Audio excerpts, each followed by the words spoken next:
Hello বন্ধুরা, আজকে আমি বানিয়েছি ফুলকপি চিংড়ি মাছের রোস্ট। প্রথমে আমি চিংড়ি মাছগুলো ভালো করে ভেজে লাল লাল করে তুলে রেখেছি।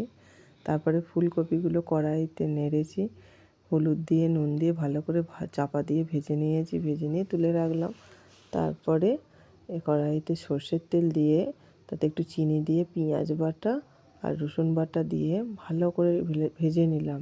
তারপর তাতে টমেটো কুচি, ক্যাপসিকাম কুচি, লঙ্কা কুচি আর ধনেপাতা কুচি একসাথে ভেজে নিয়ে যখন একটুখানি সিদ্ধ হয়ে গেল, তখন তারপরে আমি একটু আদা বাটা, লঙ্কা গুঁড়ো, জিরে গুঁড়ো, হলুদ গুঁড়ো, ধনে গুঁড়ো সব একসাথে মিক্সড করে ভালোটি করে গ্রেভি তৈরি করে নিলাম। তারপর সেই গ্রেভিতে আলুগুলো ভালো করে কষে নিলাম, কষে নিয়ে জল ঢেলে একটু সিদ্ধ করতে দিলাম। আর একটু সিদ্ধ হয়ে যাওয়ার পর তাতে ফুলকপিগুলো দিয়ে দিলাম।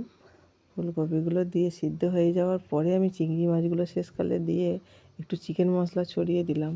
তৈরি হয়ে গেল আমাদের ফুলকপি আর চিংড়ি মাছের রোস্ট। কেমন হয়েছে সবাই একটু কমেন্ট করে জানাবেন। আমারও ভালো লাগবে জানতে যে আপনারাও কেমন করে বানিয়েছিলেন। সবাইকে জানাই শুভ দুপুরের অনেক অনেক ভালোবাসা।